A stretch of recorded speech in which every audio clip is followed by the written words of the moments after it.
Hej, zaczynamy kolejną przygodę. Zachodzi właśnie słoneczko nad jeziorem Sirian. Już nawet nie liczę, ile razy byłam w Redwiku i w morze, do której będę jechać za chwilę. Wybieram się do Selen. Wybieram się na szlak Vasaloppsleden, na jego zimową wersję. Letnią już kiedyś przeszłam podczas przejścia Szwecji, a kiedy przekraczałam szlak Vasaloppsleden podczas przejścia Siljansleden 3 miesiące temu w październiku, mówiłam, że kiedyś chciałabym się wybrać na narciarską wersję Vasaloppsleden, no i wyszło na to, że robię to teraz. Nie wiedziałam, że tak będzie, ale tak wyszło. Czekam teraz na pociąg, który jest spóźniony o 10 minut, a przesiadka w morze to właśnie jest 10 minut. Na autobus mam oczywiście ze sobą straszną ilość rzeczy, czyli mój plecak narciarski z pulką, mój mały plecak i narty, więc bieg na autobus będzie trudny. Będę jakoś prosić konduktora może, żeby tam ten autobus czekał. Może nie jestem jedyną osobą, która się przesiada. No, jest dzisiaj bardzo wietrznie, więc pewnie słabo mnie słychać. Stamtąd za chwilę ma nadjechać ten pociąg.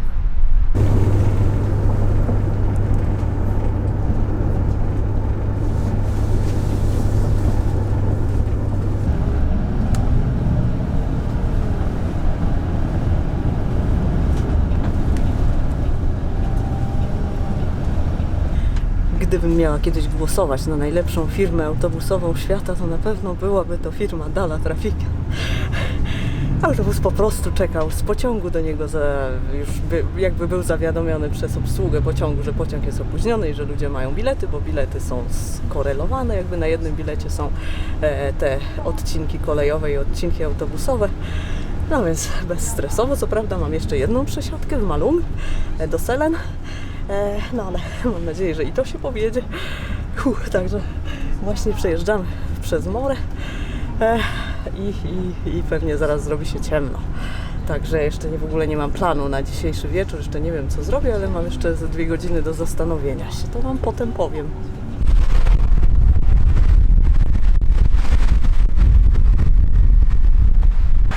Udało się. Wypuścił mnie kierowca tuż pod startem wyścigu Wazów. Jest tutaj przystanek oficjalny, więc bez problemu, aczkolwiek kiedyś też kierowca szwedzki wysadzał mnie bez przystanku, to już 2 razy, także oni tu naprawdę są życzliwi. No i jest po 18, wieje bardzo silny wiatr, więc biwakowanie na pewno nie na otwartej przestrzeni. Kiedyś biwakowałam tutaj nad rzeką parę kilometrów w górę w 2016, ale dziś na pewno nie będę tego robić. Myślę, że po prostu zacznę szlak, założę narty i pójdę pod górę tak daleko, jak będzie mi się chciało. Jestem dosyć wyspana, trochę się zregenerowałam w chatce u Pii, będąc tam z koleżanką Rów, więc mam trochę sił. Może nawet dojdę do pierwszej chatki.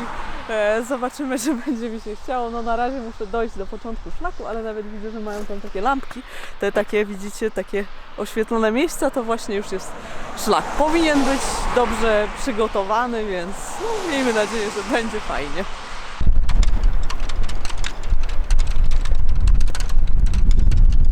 Tutaj zaczyna się wyścig Vasaloppet. Jest to taka terasa nadrzeczna, płaska. Dzięki temu mieści się tutaj wielu narciarzy. To są tysiące osób, które jednocześnie zaczynają.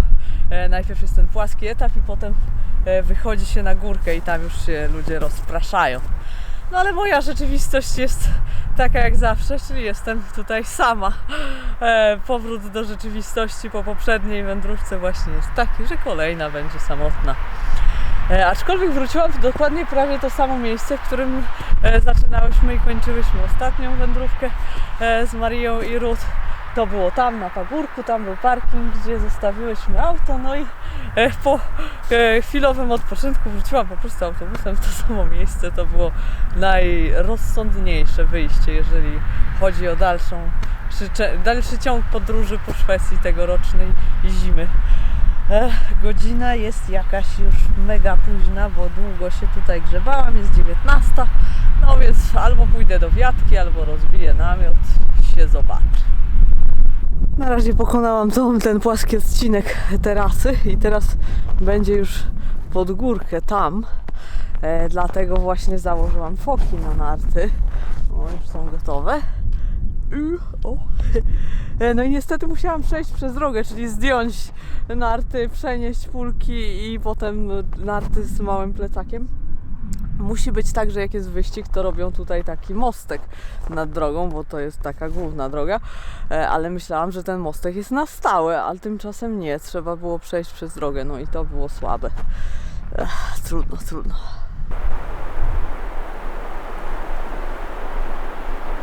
Bardzo ładnie zrobiona trasa narciarska, ale to nie jest Vasalopsleden. Vasalopsleden tutaj w ciemności, niespecjalnie przejechana, ale jakiś ślad narciarza jest, no i były skutery jakiś czas temu, więc no mam jakieś 5 km do Wiaty, do chatki jest 10, no to raczej celuję w Wiatę. Gdzieś tam w oddali światełka wyciągów, wiatr huczy. Podejście nie jest aż tak złe, jak się spodziewałam, tylko powoli się wlokę. No zupełnie nie najgorzej. Najwyższy punkt Vasaloppet, 528 metrów, Everhavet, godzina 21:10. No i taki szlak przede mną. Tu moje narty. Lecimy dalej. Zrobiła się 22:45 i chyba to jest ten moment, żeby powrócić do kierowania się zdrowym rozsądkiem i nadzieja na dotarcie do jakiegoś cywilizowanego miejsca to raczej już prysła. Szlak, przy którym jest Wiata, to jest letni szlak. Zimą ten szlak wyścigu nie biegnie koło Wiaty, także Wiatę już minęłam, ale nie bardzo mam się tam jak dostać. Zresztą nie jest to aż taka Wiata, żeby warto było przez jakieś wertepy w nocy do niej pełznąć. Także podjęłam decyzję o rozbiciu namiotu. O, i nawet już mam wydeptane miejsce. Zrobiłam sobie tutaj taki kącik. Nie jest to złe miejsce, bo tutaj chroni mnie od wiatru taki pagórek dosyć wysoki z drzewami. No, zaczął też pruszyć śnieg, więc słabo. No i ten szlak nie jest ubity, więc też się ciężko idzie. On jest tutaj zaraz obok mnie. Także pulka już zaparkowana. Narty zaraz schodzą z nóg i rozbijam namiot. Co latem zajmuje 20 minut, zimą zajmuje godzinę. No ale namiot stoi i jest zakotwiczony na sposób sztormowy, także no chyba go nic nie ruszy, nawet jeżeli ten wiatr się jeszcze będzie wzmagał, choć nie sądzę. W prognozie chyba nie ma, że jeszcze bardziej się zrobi wietrznie.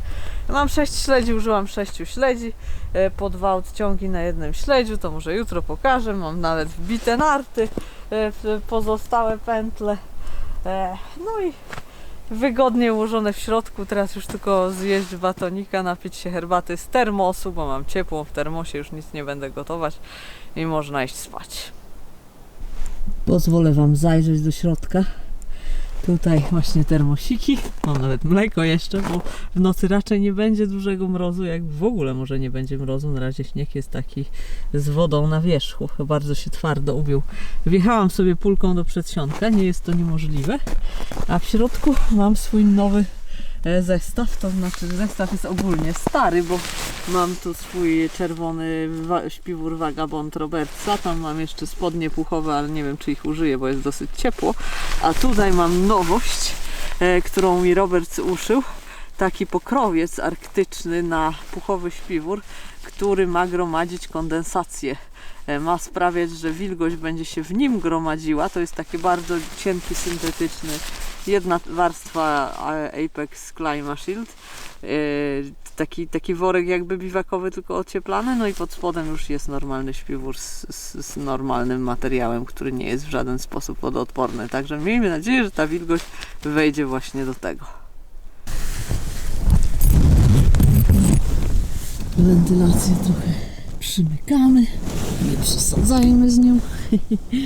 No i dobranoc.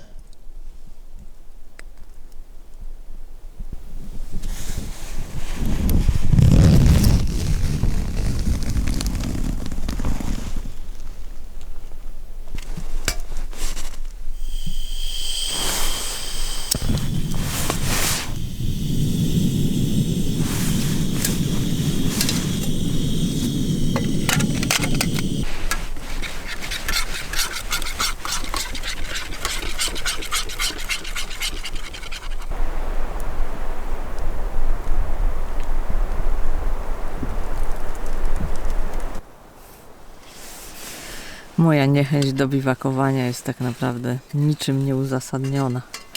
Jest śliczny biwaczek, piękny widok przez drzwi namiotu na falujące na wietrze gałęzie sosen. Teraz przypominają mi Amerykę. W Ameryce sosny przypominały mi Szwecję. No, jak zwykle, tak dokładnie zawsze jest. Dzisiaj kawa z kakao jeszcze z prawdziwym mlekiem, które właśnie się skończyło. Próbuję się zmotywować do wyjścia z namiotu, a słabo mi idzie, bo nie mam jakiegoś wielkiego celu na dzisiaj, bo idę tylko do tej najbliższej chatki, do której jest 5 km. Także jest ładna pogoda. I ktoś przejechał szlakiem, także może będzie lepszy jego stan. Nie wiem, jak daleko ten człowiek jechał, ale jeszcze było ciemno, jak przyjechał i widziałam, że się zatrzymał, widziałam światła, wyjrzałam przez drzwi namiotu i patrzę, robi mi zdjęcie. Także stałam się atrakcją z swoim namiotem tutaj na skrzyżowaniu. No, ale nie ma kondensacji. Pokrowiec na śpiwór widocznie wchłonął jakąś wilgoć, bo w moim głównym śpiworze wilgoci nie ma, także patent jak na razie się sprawdził. No i chyba tyle. Będę powoli pakować te wszystkie rzeczy, tylko dopiję najpierw kawę, żeby całkiem nie wystygła.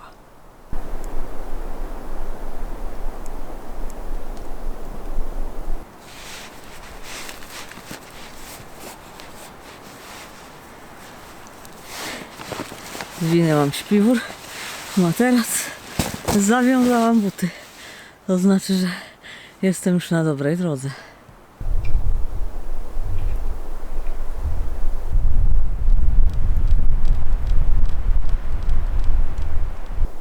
Nie powiem wam, która jest godzina. Sama się 2 razy zastanawiałam, czy popatrzeć w ogóle na zegarek, ale widzę, jak słońce wędruje po niebie i nieuchronnie zbliża się do zachodniego horyzontu. Ale nie szkodzi, jest ładny dzień, jest niedziela, zaroiło się od narciarzy takich weekendowych, ktoś z psem przejechał, pies poszczekał na mnie oczywiście instynktownie, ale tak, fajnie. Muszę sobie trochę odpocząć chyba i tak powolutku sobie pojechać, taki jest plan, także no jak mnie będą widzieć na tym śmiesznym sprzęcie, na tych szerokich nartach z pulkami, pewnie będą się dziwić, co to jest, ale na pewno widok mojego namiotu robi wrażenie, więc ludzie tutaj zaglądali, co tu robię i pewnie troszeczkę zazdrościli, bo wcale nie wszyscy biwakują Szwedzi. Wszyscy jeżdżą na nartach, ale bynajmniej nie biwakują, zwłaszcza zimą. Więc to jest jednak coś. No to moje narciarstwo, tak, zwłaszcza po wędrówce w Transfjällen z dziewczynami, no to wiem, że tak nie jeżdżę na nartach, jak można jeździć. Maria jest bardzo inspirującą osobą, również jeżeli chodzi o narciarstwo, bo tak jak wspominała na filmie, jak ją skłoniłam do wypowiedzenia tego, 2 razy ukończyła wyścig wazów i jeszcze 2 razy zrobiła tą 30 i oprócz tego jeszcze tak zwany Swedish Classic, do którego oprócz wyścigu wazów wlicza się wyścig rowerowy na 300 km i 3 km pływania w rzece w Dalarnie, w naturalnym zbiorniku wodnym, więc w ogóle jakiś obłęd. No i Ruth też przecież mieszkając na Grenlandii przez 15 lat tam polowała, z psami jeździła na nartach w zaprzęgu i tak się mega dynamicznie umie posługiwać nartami, z tym, że tym razem miała takie narty kupione w second handzie, które się rozpadły, więc może nie mieliście okazji tego zobaczyć, ale może jeszcze kiedyś będziecie mieli okazję. Także no ja sobie tutaj będę raczej taki relaks robić, żadnych ekscesów, ale będę też chciała jak najwięcej posiedzieć w chatkach, ponieważ jest po drodze bodajże 8 chatek, co mi daje jakby 9 dni na szlaku i mam zamiar właśnie tyle na szlaku spędzić. Mam ogromną ilość oczywiście jedzenia i pulka jest dość mocno obładowana, ale udało mi się przepakować wczorajsze zakupy z małego plecaka na pulkę, więc będzie mi się trochę lepiej szło.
Dzisiaj przeprowadzam woskowanie z rana, no bo już jedna trasa za mną i teraz druga, a warunki są takie, że będzie padał śnieg i ogólnie ten śnieg jest taki klejący się i też jest dużo takich miejsc, że jest bagno i woda wychodzi na powierzchnię szlaku, więc znowu powód do tego, żeby śnieg się nie przyklejał. Więc żeby się nie przyklejał, trzeba nawoskować narty i pulki też, zwłaszcza, że są bardzo mocno podrapane i już bardzo zniszczone, więc tym bardziej do tych szczelin się przykleja śnieg w złych warunkach. No to już chyba jest ostatnia podróż z tych pulek. Wiecie, że mam już kupione nowe, bo kupiłam dwie sztuki, jedną dla Ruth i jedną dla siebie nową. I właśnie na trasie gdzieś w Transwielen powstało pęknięcie. Tutaj mam taką dziurę, że pokażę wam z bliska. O, widzicie? Tutaj jest pęknięcie, także to już się nie będzie oczywiście dało naprawić, ale myślę, że do końca Waza lub Sleden dadzą radę. I to samo zrobię z nartami, też zaraz je nawoskuję.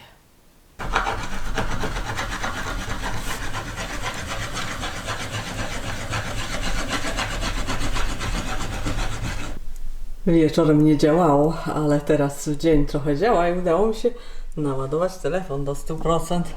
Bateria solarna, super, bardzo miło, że jest.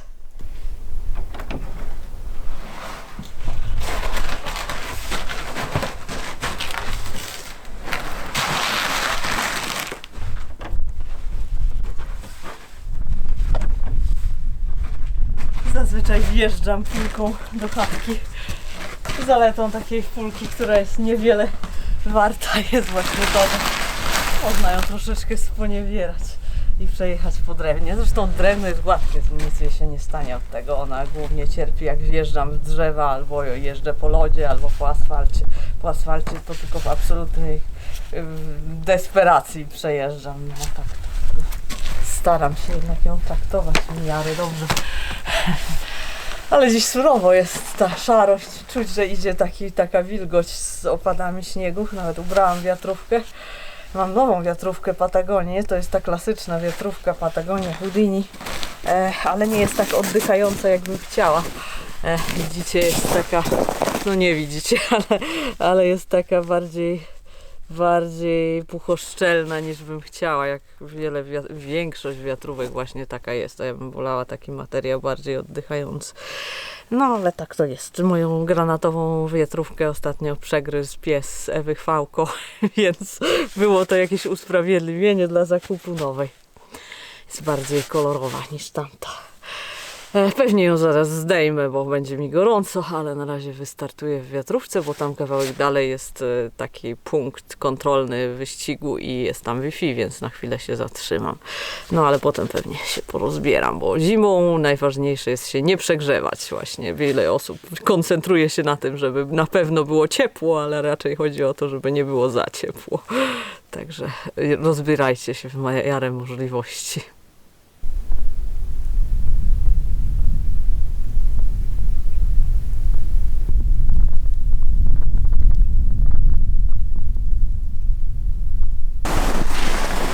Ale jest dziś pięknie z tym szronem na drzewach, zwłaszcza takie wysepki na bagnach, jak tam, jak są takie obielone, to cudownie wyglądają.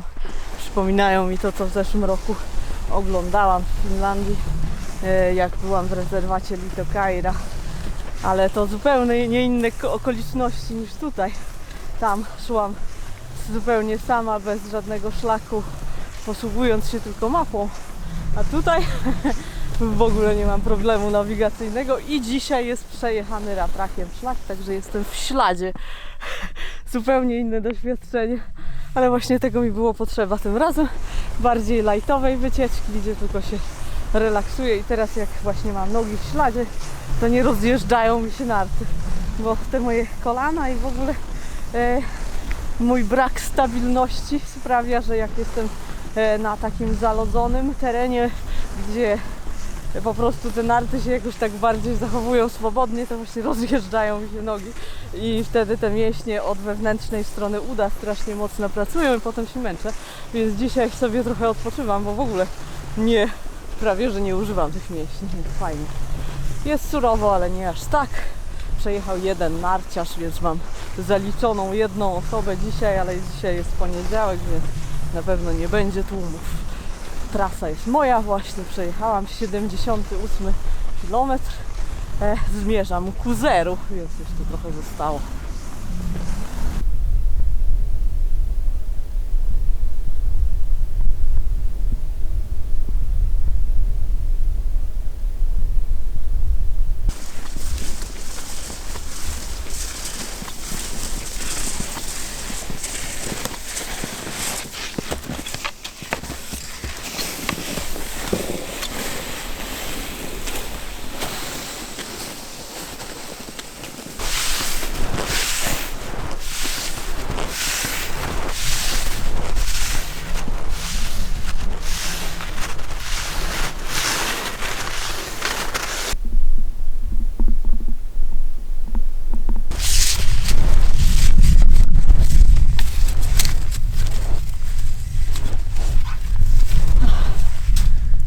Sherlock z Kojan. Spałam tutaj razem z moim polskim trail angelem ze Sztokholmu w 2020 podczas przejścia Szwecji. To był mój ostatni nocleg przed górami skandynawskimi. Pamiętam, że było bardzo dużo malin moroszek w okolicy i że one akurat nie były takie złe jak zwykle, bo nie przepadam, jak wiecie. Nie wygląda na to, żeby ktokolwiek tu był, odkąd zaczął padać śnieg. Przerobiłam właśnie ślad do szopy i do kibelka. Już na samych nartach bez rzeczy, żeby być w stanie dojść, ale chyba i tak będę musiała się poruszać na nartach, bo tu jest taka poręba, a na porębach zawsze jest najwięcej śniegu, więc jest dosyć kopnie, a ma jeszcze padać śnieg. Musiałam zejść ze szlaku i przejść 500 metrów na dziko, bo zimowy szlak nie pokrywa się z letnim i chatka jest na letnim, a z zimowego trzeba dojść. Nikt tamtędy nie jechał, ani na nartach, ani na niczym innym, ale widać było letnie oznakowanie, bo jakby nie jest ośronione aż tak, ani zapadane śniegiem, więc jakby nawigacyjnie bez problemu, nie zapadałam się aż tak bardzo, może tyle. W sumie, więc dobrze się doszło. Mam nadzieję, że jutro wrócę bez problemu w to samo miejsce, bo będzie padał śnieg i w ogóle ma padać deszcz ze śniegiem i ma być dość paskudnie przez następne 2 dni. Ale póki co cieszę się, że będę mieć przytulny nocleg. Dzisiaj jest 15, niedługo zacznie się ściemniać, więc czas obrobić drewno, rozłożyć się w środku i zasiąść.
Śniegu nie spadło na razie aż tak dużo, w nocy tylko popuszyło i dzisiaj jest okiść na drzewach zamiast szronu, więc inny rodzaj bajkowości na szlaku będzie. Do następnej chatki, 6 od końca, mam 12 km. Obawiam się, że zacznie padać zanim tam dojadę, no ale miejmy nadzieję, że będzie tak samo przytulnie jak tutaj. Było suche drewno, świetnie się paliło w piecu, zrobiło się bardzo miło i ciepło i nadal jest tutaj całkiem ciepło.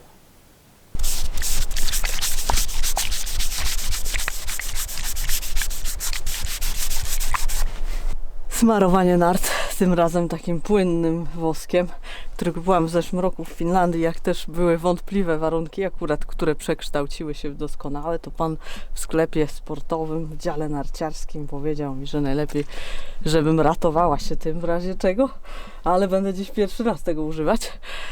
No bo tak, nie było innego wyjścia jak pójść na nartach do kibelka, bo taką odległość brodzić w śniegu to nie. No i od razu śnieg się przykleja, bo jest świeży śnieg, który spadł w nocy, teraz jest temperatura dodatnia, no i to są takie najgorsze warunki, kiedy właśnie przykleja się on strasznie do nart.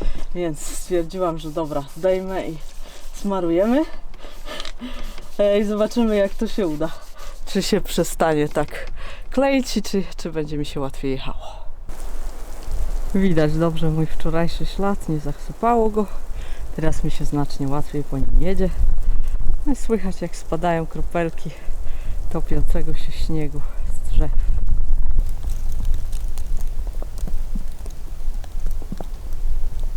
Trochę się przeszłam. Zastanawiałam się przez chwilę, czy opowiadać wam o tym, że właśnie zaliczyłam wpadkę. Ale wpadki to nie słabość. Dopiero słabość powstaje w naszej głowie, jeżeli sami tak widzimy nasze wpadki. Więc po prostu wam powiem, bo wpadki to jest rzeczywistość i czynią też filmową rzeczywistość bardziej realną, bardziej ciekawą i bardziej ludzką. Zapomniałam swój boczek w chatce i się po niego wróciłam. Ze wszystkich rzeczy, które mogłam zapomnieć, zapomniałam właśnie boczku, a on, no, stanowi moje pożywienie. 2, zaśmierdłby się w tej chatce. 3, zostałby zjedzony przez myszy, bo była w chatce mysz. Więc tak, 45 minut i jestem z powrotem. Zostawiłam tutaj pulkę przywiązaną do drzewa i poszłam na samych nartach, także nie było to aż takim wielkim wysiłkiem. Tak, trzeba sprawdzać 6 razy, jak się wychodzi, czy się czegoś nie zapomniało.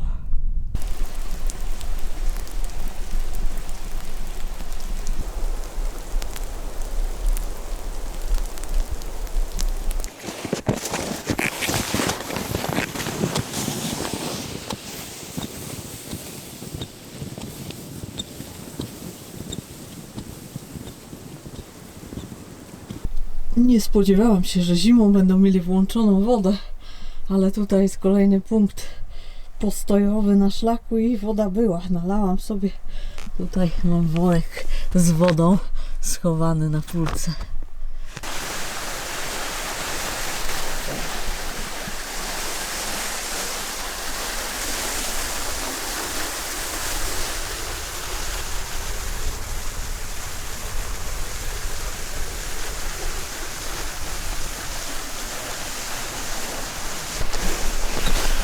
Smooth sailing.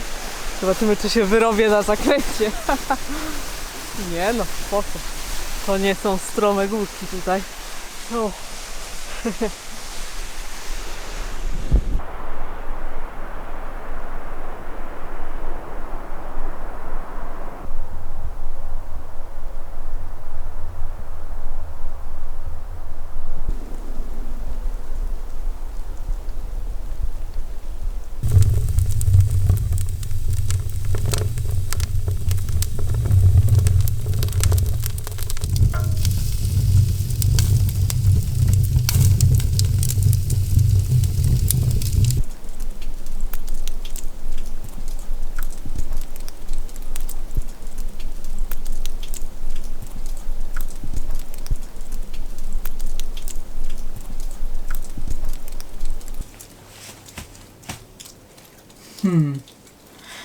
Irno nie zżartowało. Pada na przemian śnieg taki mokry albo deszcz. I tak będzie cały dzień. Więc grzebałam się jak się dało, ale w końcu się wygrzebałam. Do następnej chatki jest tylko 6 km, to jakieś 2-2,5 godziny może, w najgorszym wypadku 3, ale nie sądzę, żeby było aż tak źle, bo przejechał ratrak i trasa jest w porządku. No tylko tak mokro jest. Pewnie mi przemoknie pulka trochę, bo plecak on my way, a mój pulkowy no nie ma uszczelnianych szwów, a jest zbyt zapakowany, żeby worek plastikowy można było zamknąć, więc tam z przodu jest taka dziura na wylot. Ale jakoś to będzie. Grunt, że dalej czeka chatka.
Chyba będziemy musieli poważnie porozmawiać z producentem tych materacy, bo to już jest który bąbel w mojej karierze, chyba 4. Masakra. Na szczęście tu są materace fabryczne, szlakowe i jeszcze mam karimatę. Już mnie zaczynają plecy boleć od tego. Najpierw oczywiście poszło tylko trochę, więc jakoś się przeżyło, teraz to już mnie faktycznie bolą plecy i chyba już ostatni raz spałam na nim.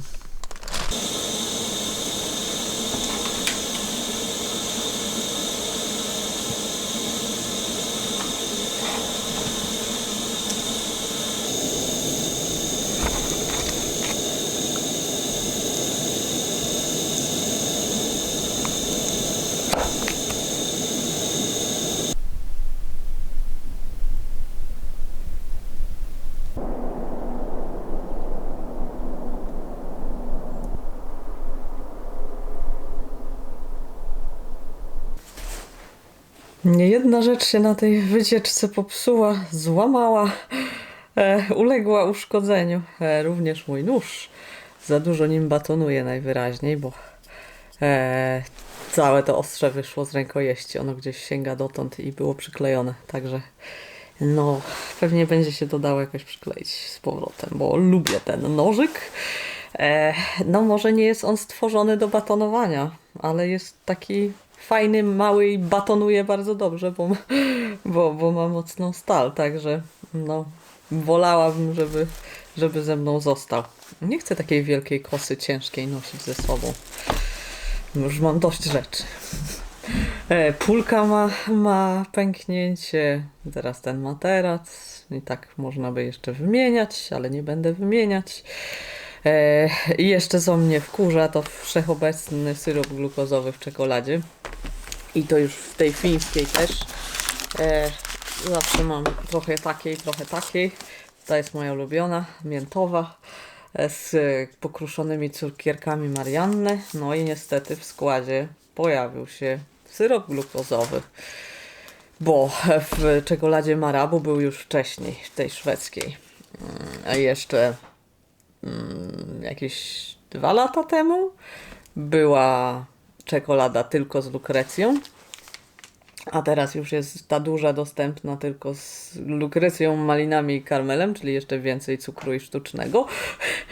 Można jeszcze kupić tą samą lukrecją, ale już tylko małą i ona jest wtedy droższa i bez sensu.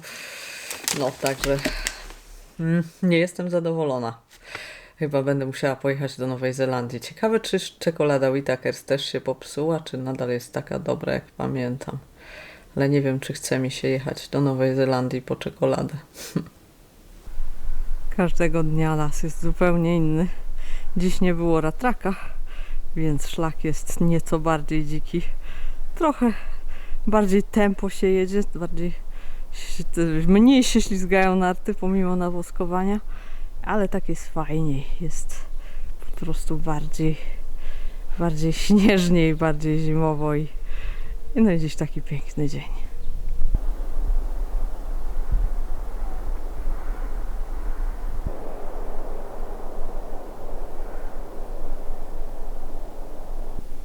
Łoś tutaj szedł, brodził w śniegu. Jest tutaj dużo dzikich zwierząt, tylko oczywiście rzadko się pokazują. Są niedźwiedzie, są łosie, jakieś tam zające. W tej części Dalarny Górskiej mieszka bardzo mało ludzi, jest bardzo dużo lasu, więc oczywiście zwierzyn jest więcej niż ludzi.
Słoneczna pogoda, gwiaździsta noc, no i zimny poranek, -8 na termometrze. No to nie jest jeszcze aż tak zimno. W niedzielę za 2 dni w nocy ma być -16. Także dołożę wszelkich starań, żeby wyrobić się i dojść do chatki i tam się grzać, bo tutaj tak przyjemnie się robi ciepło wieczorem, że jeszcze rano jest ciepło, że no nie zamieniłabym tego raczej na namiot. Słońce wstaje z 9 rano, dziś się zebrałam wcześniej, bo mam jakieś 16 km i to jeszcze z etapem na końcu dojścia niewiadomego do chatki. Nie wiem, czy będzie coś przejechane, czy nie. Także potrzebuję trochę więcej czasu. No i ubieram się dziś cieplej. Zaczynam w wiatrówce. Mam spódniczkę tą taką ciepłą, kwarkową, która nazywa się Etola, ale to jest takie coś przerobione z nie wiadomo czego. Jeden z pomysłów Kasi Nizinkiewicz, który przystosowałam właśnie do owijania się w zimne dni. I mam też od Kasi rękawiczki. Miałam je już na tej poprzedniej wędrówce, ale nic nie mówiłam. Bardzo stare polarowe rękawice z magazynu Kasi. Idealnie trafiły kolorem. No zobaczcie, jak pięknie pasują do plecaka i do kurtki. Taka morska zieleń. Bardzo ładne są. Polarowe rękawice są super na niskie temperatury, bo świetnie oddychają, ręka się nie poci, a jest cieplusią, mieszczą dużo ciepłego powietrza. Narty się tutaj chłodzą. Na noc biorę je do środka, bo rozmrażam je, żeby potem nawoskować. Ale rano trzeba je wystawić i ochłodzić, bo inaczej przytopi się śnieg, jak się położy narty i potem zrobi się natychmiast lód na nich od spodu i trzeba by ten lód rozbijać potem, także tego się unika. No to zakładam narty i wracam na szlak. Popatrzcie na te kolory, jak zimą może być wiele kolorów w naturze. W mieście to praktycznie jest tylko szary, biały i czarne, właściwie niezliczone odcienie szarości, a w lesie w sumie nigdy nie widziałam tylu kolorów jak tutaj i takich ciepłych kolorów, które występują tylko w Skandynawii zimą, w środku zimy, kiedy słońce jest nisko i śnieg jest świeży i zima jeszcze taka niezużyta.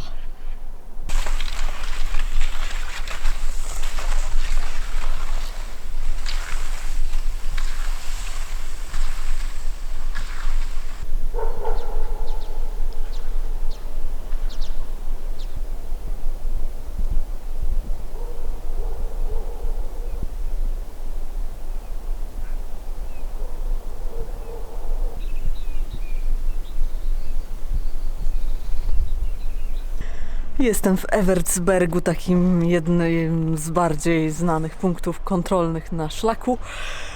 Była woda, nawet taka trochę ciepła, więc myślę, że nie zamarznie, jest 0 stopni, ale jakoś tak skostniałam z zimna, bo długo siedziałam na Wi-Fi, bo Wi-Fi też tutaj działa. Sprawdziłam sobie ceny noclegów w morze i wygląda na to, że będzie mnie stać na przenocowanie, jak wiecie, moim ulubionym mieście, więc chyba sobie tak zaplanuję, że jak skończę szlak, to zanocuję w morze, zrobię sobie takie popołudnie w mieście i następnego dnia będę już zmierzać w kierunku domu, czyli Polski, ale to jeszcze 3 dni. Evertsberg to chyba jest też taka połowa drogi i tutaj jest wykaz osób, które były tutaj pierwsze na tej połowie drogi. W każdym roku po prawej panie, po lewej panowie. Panowie się nawet nie mieszczą, jeszcze jest taki już drugi monument i chyba nie ma nikogo z Polski, kto by pierwszy był na połowie.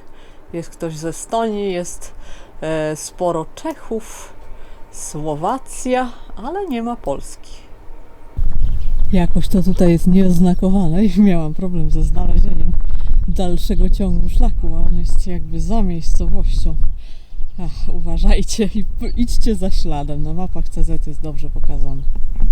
Ten domek bym mogła kupić, ma taką idealną bryłę i śliczne okna i jest bliski rozpadowi.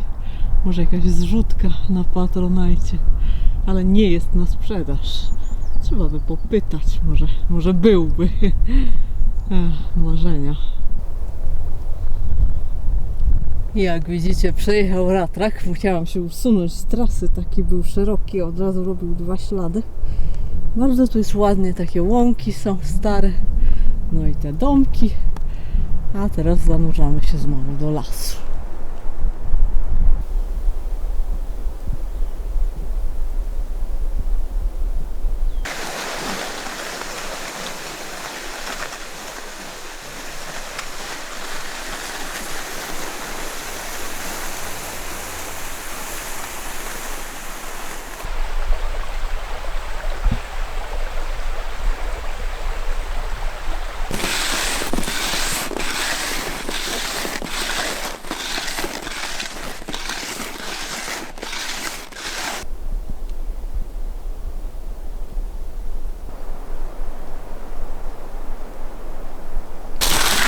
Nikt nie był na szlaku dojściowym w ostatnim czasie do chatki, także jest na przełaj.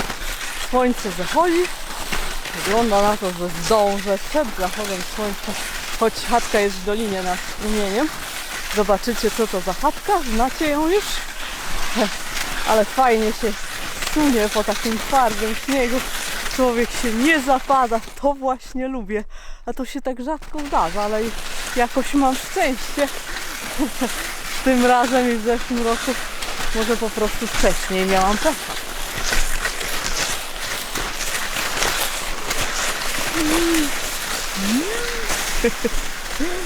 No nie, to nie jest ostry zjazd. Jakby był ostry zjazd, to bym przecież nie nagrywała, bo bym się bała, że się przewrócę razem z aparatem.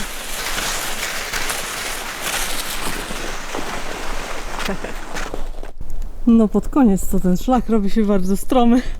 Chatka jest tam, wśród drzew. Założyłam hamulec na pulkę. O tam, pod nią, żeby ją całkiem hamował, bo no nie, połamałabym się tutaj przy próbie prawdziwego zjazdu. Także powolutku. Matko Boska, jaki wertep!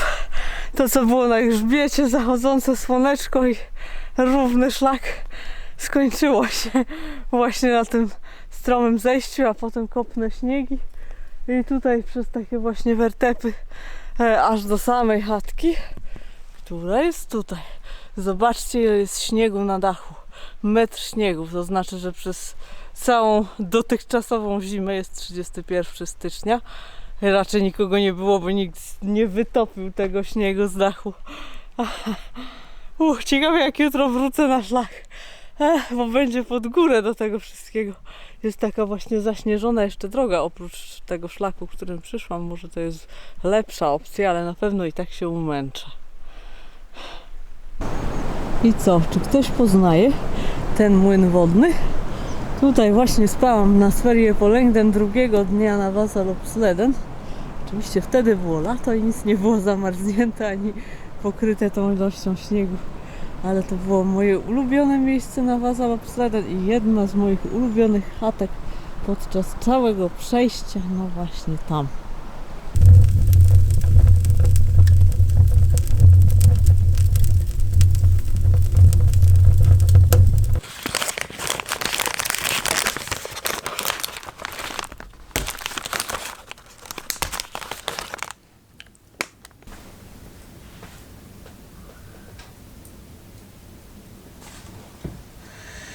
Termometr na zewnątrz zaciął się na -7, może jest -7, ale jest tak bardzo zimno, bo chatka jest w dolinie i tutaj zbiera się to zimne powietrze. Na grzbiecie, gdzie jest szlak, na pewno jest nieco cieplej, chociaż no nie jest to jakiś ultramróz. Prognoza się trochę zmieniła, z -16 zeszli na -12, więc może nie będzie aż takiego chłodu. No ale chatka jest naprawdę wyjątkowa, ma jakąś taką swoją atmosferę leśno-czarodziejską. Na rzece jest stary młyn. Na pewno Wam o nim opowiadałam, jak tu byłam w 2020. Tylko już nie pamiętam dokładnie legendy związanej z tym młynem. Na pewno chodziło o kogoś, kto łodzią pływał po jeziorze i przypływał do tego młyna i pewnie jakaś zjawa się temu komuś ukazała. Ale więcej nie pamiętam. Na pewno ktoś mieszka w tej rzece i ktoś mieszka w tym młynie. Jakiś wodnik może? Wodniki są w kulturze skandynawskiej, tak jak i u nas, może są trochę inne. W Dzieciach z Bullerbyn była taka scena z wodnikiem, w sensie, że jak Lasse się przebrał, a raczej rozebrał za wodnika i siedział w strumieniu i chyba albo śpiewał, albo grał na czymś, pewnie na flecie. Więc tak pewnie wygląda wodnik. A jak wygląda u nas wodnik? U nas są różne takie bardziej upiory wodne. Ale te wodniki to też takie są, z wodzą ludzi, zdaje się. No, także jest to takie trochę dziwne miejsce, ale bardzo mi się tu podoba. Bo jest właśnie tak inaczej. I tak bardzo w lesie. Chociaż tam poniżej jest zaraz droga, tylko nie ma tam jak dojść przez te wszystkie zaspy. Ktoś widziałam, próbował. Widziałam jakieś ślady mega głębokie w śniegu, ale do chatki nie doszedł. Widocznie było już zbyt ciężko. Zamotał się gdzieś w jakichś właśnie zaspach, w choinkach. Tak, już 20. Zrobiło się naprawdę przyjemnie ciepło, piecyk grzeje. Czas się będzie zregenerować, bo jutro podobny dystans, trochę może krótszy, 13 km.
Chrupiące -12, więc dzisiaj zamiast tej przewiewnej bluzy z tego futerkowego materiału mam dziś kwerkową, ciepłą bluzę polarną, która zresztą jest customowo zrobiona specjalnie dla mnie i ma taką kieszeń tutaj filmową na grzanie aparatu, baterii i różnych takich elektronicznych rzeczy. Chociaż na razie chyba w biodrówce i tak zostawię aparat. No i to już widzieliście w moim nowym wspinaczkowym plecaku on my way'a, dlatego wspinaczkowym, że nie było czasu uszyć narciarski. Po prostu ma te wszystkie takie gumki naczekane, co nie jest mi potrzebne, bo nie używam czekana w takich okolicznościach. Niemniej jednak stretchowe kieszonki na 2 termosy, także na pewno będę mieć ciepłe picie ze sobą. No i jeszcze w skarpecie szybki elektrolit na pierwszy kilometr, raczej pewnie pierwsze 5 kilometrów. No, chatunia, tak, będę ją nadal miło wspominać, na pewno moja ulubiona. Może jeszcze kiedyś wrócę, kto wie, zawsze wracam. Przetarłam szlak, widzicie ślad po mnie. Było wiele łatwiej tędy iść, trzeba było od razu wczoraj. No a teraz już na normalnym szlaku właśnie przejechało 2 narciarzy. No i teraz to już będzie łatwizna, myślę.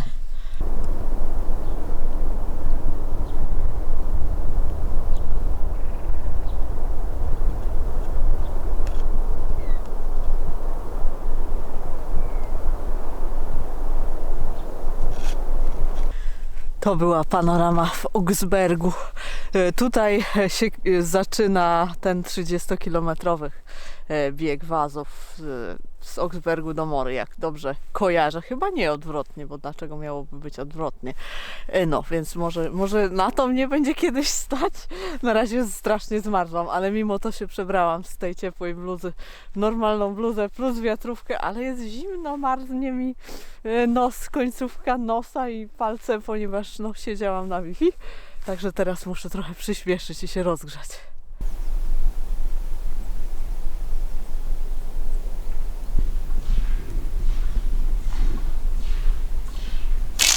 Hej, hej, hej, hej.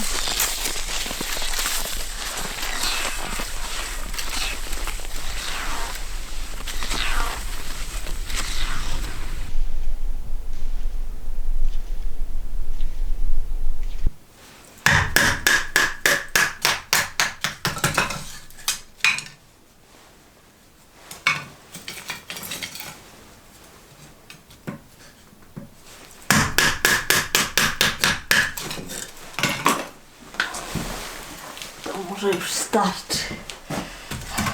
Ciężki dzień. Jestem dość zmęczona. To wszystko narąbałam, co tutaj leży. Napiłowałam, narąbałam. Zajęło mi to chyba 2 godziny.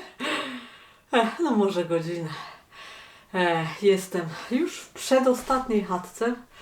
Pamiętam ją dosyć dobrze. Byłam tu akurat 2 razy w życiu, także to jest mój 3. raz. Dziś jestem zmęczona, bo na szlaku było mnóstwo narciarzy, jest sobota i ten odcinek bliżej Mory najwyraźniej jest bardziej uczęszczany, także oni strasznie wyślizgali tą trasę i przy dużym mrozie też było bardzo ślisko, także nawet raz pojechałam do tyłu, robiąc jodełkę po stromym do góry. Dość się namęczyłam, a przy tym wiadomo, głupio się jedzie, jak się samemu robi coś dziwnego, a wszyscy inni uprawiają narciarstwo w sposób klasyczny. Także cieszę się, że dzień się już kończy, narciarze znikają ze szlaku. Powinnam mieć tutaj spokój, bo oni wszyscy nocują gdzieś w ciepełku. Pewnie mi zazdroszczą tego spędzenia nocy w chatce w lesie. Tak myślę, że część z nich przynajmniej, ale powinni wiedzieć, jak się dobrze mają, siedząc w tym swoim ciepełku. Ale ja zaraz sobie też zrobię ciepełko.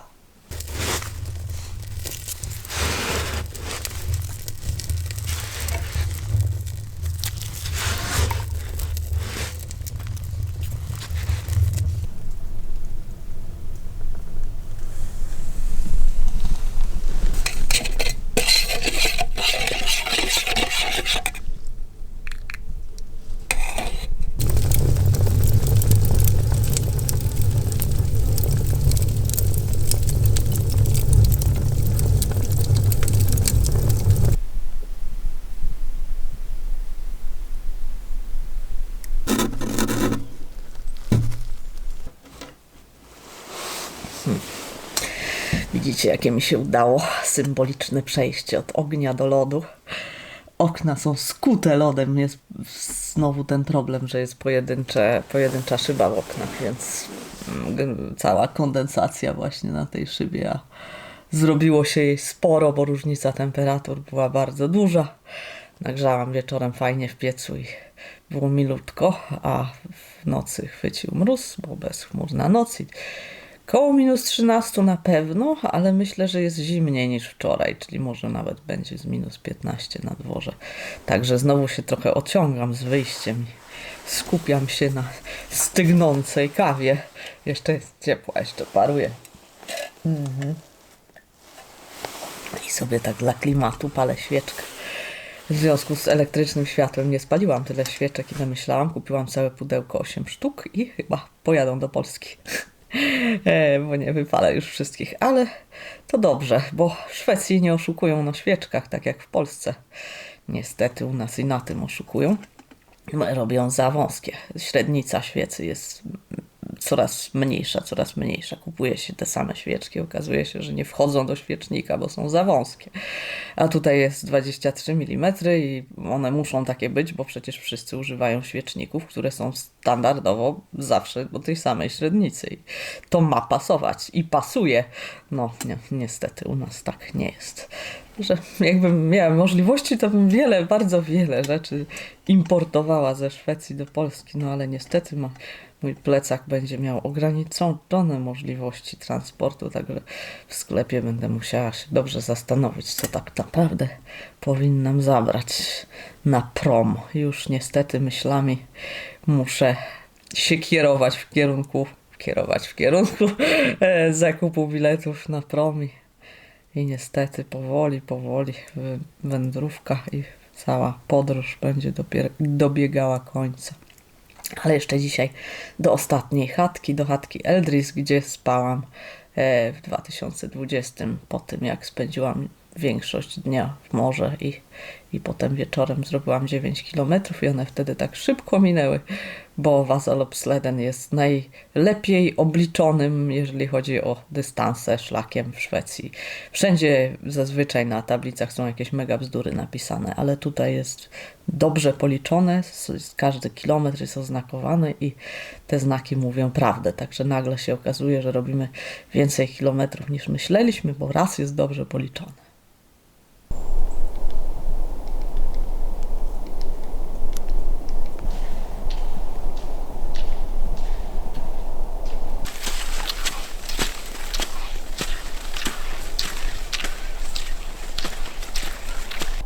Skrzyżowanie z Siljansleden. Ten szlak znacie bardzo dobrze. 5 odcinków było z tego szlaku. Tutaj właśnie szłam w te krzaki. Nawet jest przejechany skuterem pojedynczo. Ale pamiętam, że tam jest dalej takie spore podejście. Więc nie chciałabym tego robić na nartach, absolutnie. Tutaj właśnie stałam na Siljansleden i mówiłam o tym, że chciałabym kiedyś przejechać na nartach Vasaloppsleden i nie przypuszczałam, że 4 miesiące później, 3,5 będę właśnie tutaj na nartach. No tak jest, jak wam coś zaświta w głowie, jakiś pomysł, jakaś chęć, to należy tę chęć realizować w danym momencie, bo może później już wam się nie będzie chciało. Taka porada i taki nastrój mój filozoficzny na tej wędrówce. No i inaczej wygląda wszystko pod śniegiem i bardzo dużo ludzi. Latem, jesienią to tu za dużo ludzi nie było, a teraz masa ludzi przy niedzieli. Jest nawet otwarte kafejka, ale nie będę tam włazić, bo się przestraszę cen. A mam jeszcze dużo jedzenia w plecaku i trzeba je zjeść przed zakupem pamiątek jedzeniowych ze Szwecji, także trzeba robić miejsce w tym plecaku.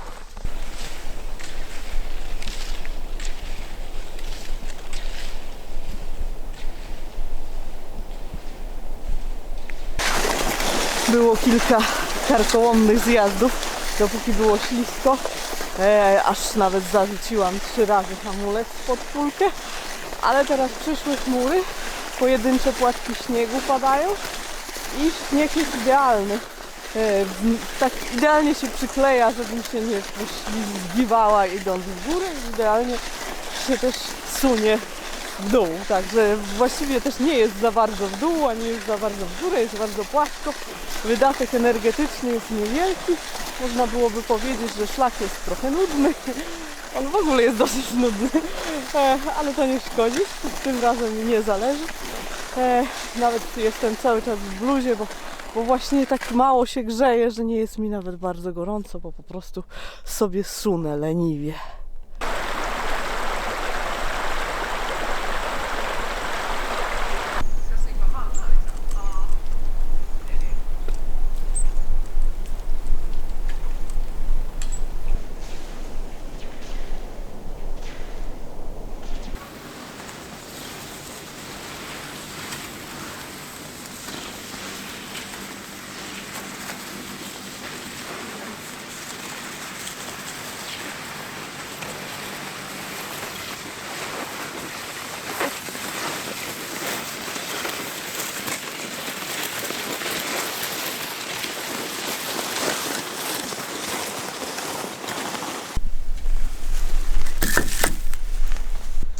Ostatnia chatka jest najbardziej cywilizowana ze wszystkich. Jest w punkcie kontrolnym, jest tu parking, jest dojazd, więc kręci się dużo ludzi, trochę tak dziwnie. Jednocześnie nie ma siekiery i piła jest tak strasznie zła, że zdecydowałam się piłować swoim Laplanderem zamiast tą piłą, która tu jest. Tak wygląda ta piła tutejsza, jest bardzo taka chybotliwa, krzywa i po prostu nie bardzo się nią piłuje, więc mam swoją piłę na wszelki wypadek i dobrze, że ją wzięłam, bo dzięki niej udało mi się poporcjować całą tą tutaj kubkę drewna. Teraz jeszcze muszę ją zbatonować, no bo nie ma siekiery. No będzie ciężko, bo to takie duże kloce są na mój mały nożyk, trochę za duże. No ale też nie ma za bardzo wyjścia. Kolejny narciarz. No, ściemnia się, trwa to oczywiście wszystko bardzo długo, ale staram się, bo chcę mieć ciepło. Nie idzie mi to batonowanie. Widzicie, tylko tak obłupywało się to drewno i takie małe kawałki się zrobiły. No i niestety mój nóż dokonał chyba już żywota. O, rękojeść się też połamała. Tutaj znalazłam ten brakujący kawałek. Da się to przypasować, więc po sklejeniu będzie mógł spocząć w moim muzeum sprzętu. O, widzicie? No ale do użytku to jednak chyba muszę sobie kupić coś innego, mocniejszego. To był Rosselli Carpenter, raczej do rzeźbienia niż do obróbki drewna takiej mocniejszej. No szkoda. Bardzo go lubiłam. Wzrok was nie myli, to jest prawdziwe elektryczne światło, są gniazdka. No tylko ogrzewania nie ma elektrycznego, jest jak zwykle piecyk. No i to jest to całe drewno, które udało mi się obrobić. Udało mi się oskrobać z kilku kawałków drewna poporcjowanego, które było przy ognisku, przy stanowisku do grillowania. Potem wszystkie te odłupki, które zrobiłam nożem. To jest wszystko to. I potem te 4 kawałki, które obłupałam. No a potem cała reszta jest surowa. Jakby szanse rozpalenia są niewielkie, ale ta czeluść tutaj czeka na moją próbę rozpalenia ognia. Trzymajcie kciuki. Jest jeszcze zdecydowanie zbyt wcześnie, żeby obwieszczać sukces, no ale coś tam się dzieje w środku, rozpałka się pali. No, trzymajcie dalej te kciuki.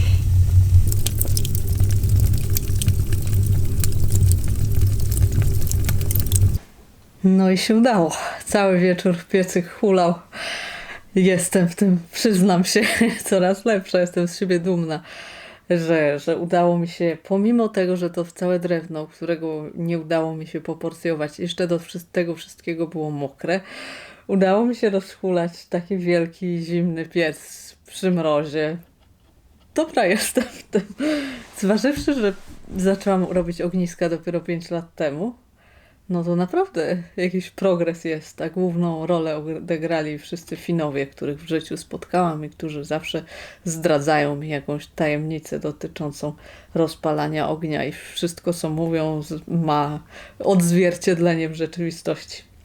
W zeszłym roku się nauczyłam, że taki duży zimny piec trzeba rozgrzać dużą ilością drobnych szczapek. Tym razem nie miałam dużej ilości drobnych szczapek, ale to, co miałam, zużyłam i się udało. Także fajnie. Jest cieplusie, jestem bez kurtki. Piję jeszcze ostatnie picie przed spaniem, myję ząbki, idę spać.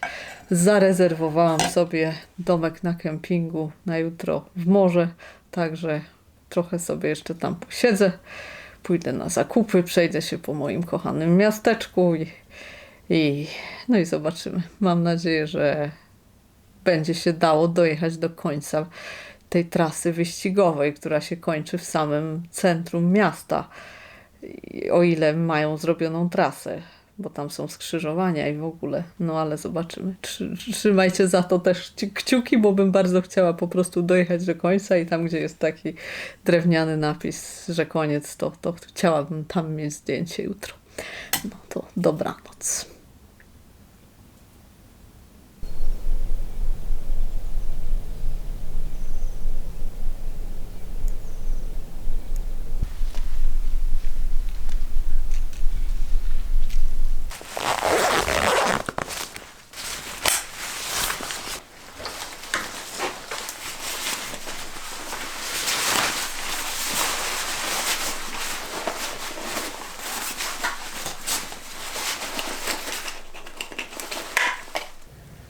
No i pada śnieg. Znowu taka zima śnieżna, ale jest minus 4, tam coś takiego. Więc mam nadzieję, że się ten śnieg nie będzie kleił. Do końca zostało tylko 9 km. Chciałam wyjść wcześniej, ale wyszło jak zawsze i dochodzi 11. No nie szkodzi. Jakoś się doczołgam. Chyba najpierw skończę szlak, potem albo pójdę do miasta, albo pójdę od razu na ten kemping i potem do miasta. Zobaczę. No, widzicie, już krążą narciarze, bo to jest blisko miasta, więc pewnie najprościej im jest właśnie tutaj trenować. No to zakładam ten swój dziwny sprzęt i do mety.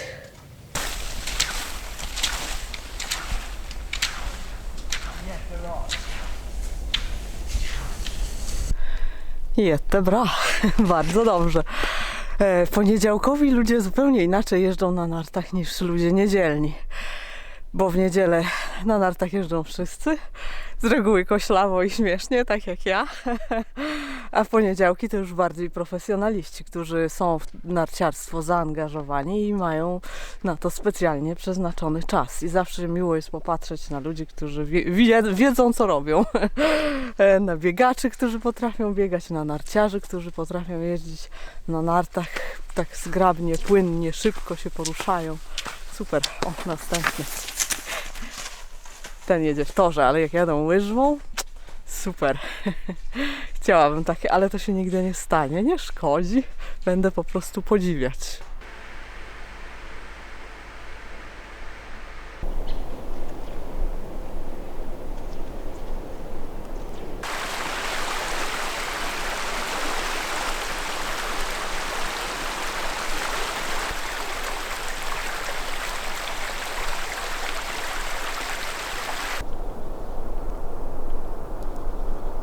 To już jest mora, tutaj już jest trasa naśnieżona, także nie ma obaw co do ciągłości. Są też różne mostki, które są tutaj na stałe, więc nie trzeba przechodzić przez drogi.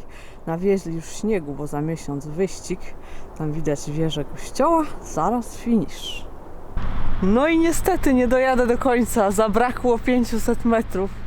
Tu jest koniec trasy narciarskiej. Jest ona zagrodzona jakimś takim zestawem płotków, które pewnie postawią, jak już będą robić tą końcówkę do mety, pewnie przed samym wyścigiem. Widocznie zbyt wielkie byłoby to utrudnienie, nie mają takiej stałej alejki na ten zimowy szlak wzdłuż drogi. No szkoda, no 510 metrów brakuje, ale nie będę niszczyć nart jeżdżeniem po żwirze, także myślę, że pójdę tam pieszo i zrobię sobie zdjęcie już bez tego wszystkiego. Spróbuję sobie zrobić zdjęcie tutaj z kościołem, a potem spróbuję się zameldować nieco przedwcześnie na kempingu, czyli się wrócę za chwilę, bo przez kemping właśnie przeszłam. Może pozwolą mi wcześniej, zostawię sobie sprzęt i pójdę na miasto. Jest widok na kościół, no i to tyle, jeżeli chodzi o miejsce, do którego jestem w stanie dojść. Wszystko jest wysypane żwirem i absolutnie nie dociągnę już tego bagażu, ale szlak zakończony, 90 km, przejście zajęło mi oficjalnie 10 dni, średnia 9 km dziennie, 8 chatek, 1 biwak, najwolniej jak się dało, na pewno pobiłam rekord, jeżeli chodzi o najwolniejsze przejście Vasa lub Sleden. Nie wydaje mi się, żeby ktokolwiek był w stanie zrobić to wolniej, ale właśnie tego potrzebowałam, posiedzieć w chatkach i pospać. Także cel zrealizowany. I znowu jestem w morze. Teraz kieruję się na kemping, kieruję się do miasta. Muszę wrócić na szlak. Do zobaczenia za chwilę, jak się ogarnę. Udało mi się zameldować prawie godzinę przed czasem. Tu sobie przypięłam mapę do pulek, żeby się nie zgubić, bo ten kemping jest ogromny. I tu jest domek numer 56 mój. Dotaszczyłam się tu na nartach, ale już w ogóle nie ma śniegu, tu jest tylko lód, także rozpinam już te narty.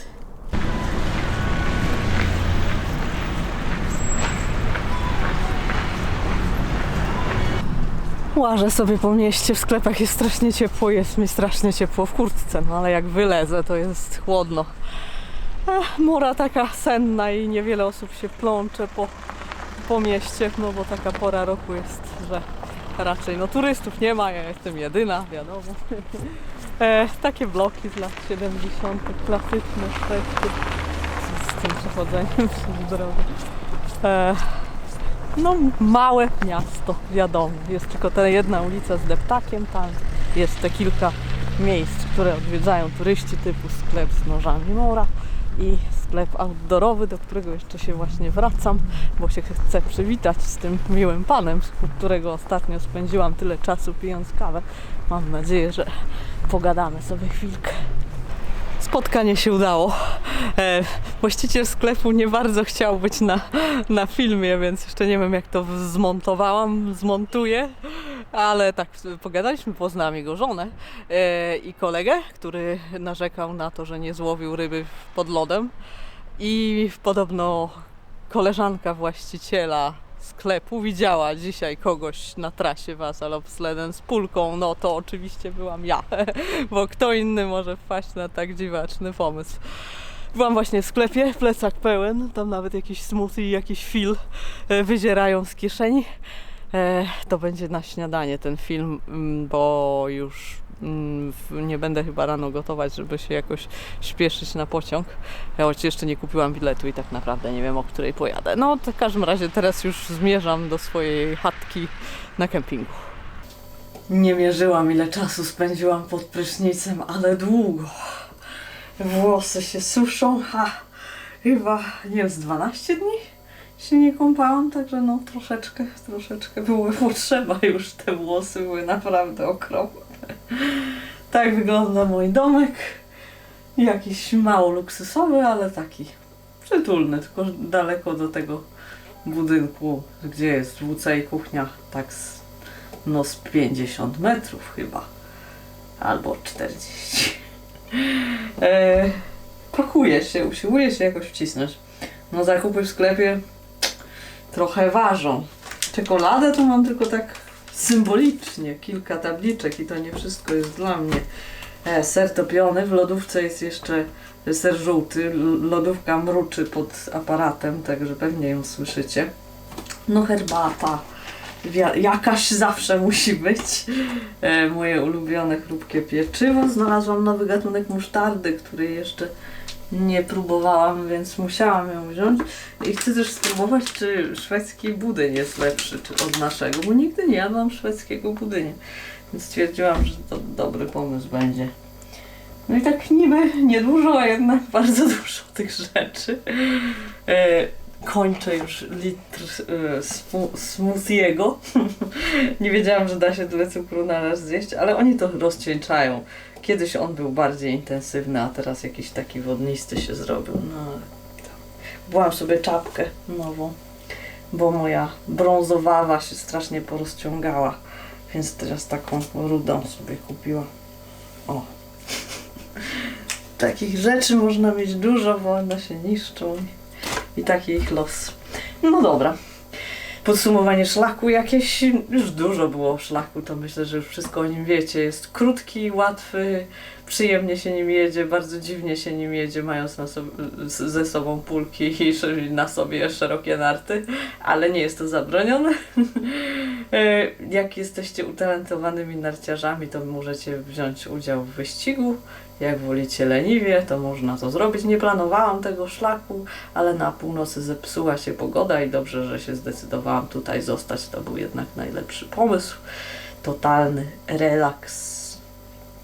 I doszłam do wniosku, że następnym razem, może już następnym razem, zrobię sobie jednak bardziej stabilne wiązania w nartach. Takie, myślę, normalne rotefele z butami narciarskimi i wtedy może będzie mi się fajnie jeździło w takim bardziej górzystym terenie, gdzie można docisnąć krawędzie i tak bardziej stabilnie się poczuć. Ale to pewnie jeszcze opowiem przy innej okazji, jak już sobie pewnie te narty jakoś obstaluję, bo narty mam w piwnicy schowane, tylko właśnie trzeba trzymam je na to, jak już przemyślę, jakie chcę wiązania i jakie chcę buty. Ale to tak, to nie teraz. No to chyba idę już spać i rano pociąg. Dobra.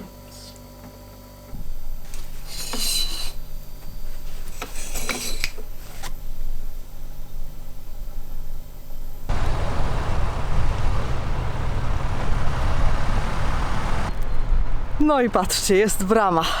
Szczęśliwa okoliczność dzisiaj taka, że spadło w nocy tyle śniegu, że nie zdążyli tego wszystkiego poodśnieżać i dojechałam z pulką aż pod bramę kończącą wyścig wazów. Tutaj kończy się Wasaloppet. Tu właśnie chciałam dojść wczoraj, ale się nie udało. Napis głosi: śladami ojca dla przyszłych zwycięstw. Tym ojcem był Karol Gustaf, król Szwecji, który z Selen do Mory właśnie przeszedł i na jego pamiątkę jest ten cały wyścig. Jakoś tak wyszło, że nie opowiedziałam o historii, może opiszę na blogu. No to zaliczyłam oficjalnie i lecę na pociąg, który całkiem niedługo odjeżdża.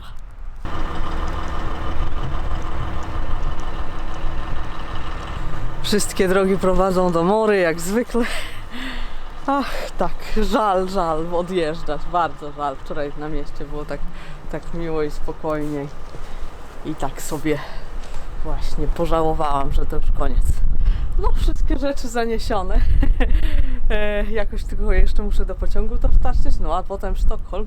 Dzisiaj nocuję u kolegi Oli i jutro ja płynę promem do Polski. Jeszcze nie kupiłam biletu, ale mam nadzieję, że nie będzie problemu. I jutro jeszcze spotykam się z bardzo ciekawą osobą, z chłopakiem, który wędrował PNT w tym roku i jest Szwedem i nie spotkaliśmy się na szlaku, ale mam jego numer i umówiliśmy się jutro na lunch gdzieś w okolicach stacji centralnej w Sztokholmie, zanim pojadę na prom, także jeszcze jedno fajne spotkanie, a potem to już naprawdę koniec.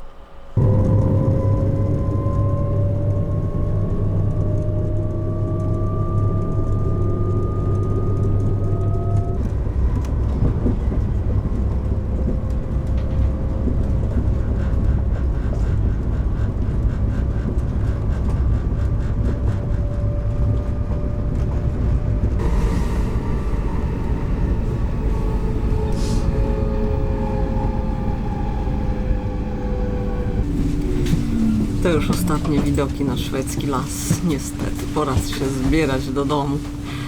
To były bardzo ciekawe 3 tygodnie.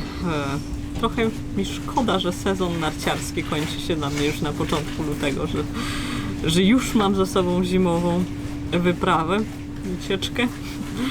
Ale może jeszcze wyciągnę narty, może w Polsce spadnie śnieg i będzie się dało ich użyć, bo zwykle się to nie zdarza. No ale na pewno będzie jeszcze kolejny raz.